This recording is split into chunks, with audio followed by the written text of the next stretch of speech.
2 দিন আগেই সেট করে ক্রোয়েশিয়া থেকে ইতালিতে চইলা আইছি। আইয়াই চইলা আইছি এখানে আইয়া ছবি না উঠাইলে মানষি মনে করে না যে ইতালি আইছি। তো এর লাগে তাড়াতাড়ি আমিও মানুষের থেকে ব্যতিক্রম না, এর লাগে চইলা আইছি হুট কইরা এখানে।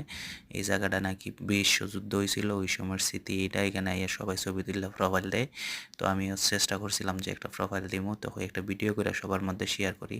ইতালিতে আইয়া পড়ছি, অনেকে স্বপ্নের দেশ হইলো, আমার স্বপ্নের দেশ না। আর দেখুন যে ওই যে পিছনে যেটা, এটা হচ্ছে জাদুঘরের মতো, এখানে ভিতরে টিকিট কাটতে দেওয়া লাগে। আমরা আছে টেয়া নাই, আমরা যাইতাম না, আমরা বাড়তি দিয়ে দেখলাম, আমরা পড়তে পারি না, এখানে অর্স মর্স রাখছে, যদি গুলি হইরা মাইরা লাই। এরপরে আমরা এই পুরো বিল্ডিংটা দেখলাম, এখানে অনেক দর্শনারী গেছে, অনেক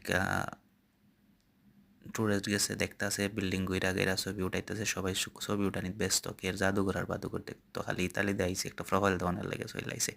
এত দেড় লক্ষ লক্ষ টাকা খরচ করে বলছে এখানে, এবারে খালি এটার সামনে একটা ছবি উঠাইতো, ছবি উঠাই মনে করেন একটা प्रोफाइल दिया दी। तो आप लोग जो इधर आने का चाहता हो आ सकता है, मेरे को हिंदी इतना नहीं आती है। वो इताली में बहुत सुंदर जगह है, सबको मालूम है। इधर इताली में आने का मतलब इधर फ़ोटो नहीं खींचेगा तो आप तो इताली का आने का बेकार है। सब लोग इधर आता है इसमें फ़ोटो खींचने के लिए, तो तुम भी इससे फ़ोटो खींचना मांगता है। मेरा वीडियो अच्छा लगे तो सब्सक्राइब करें मेरा चैनल, लाइक करें।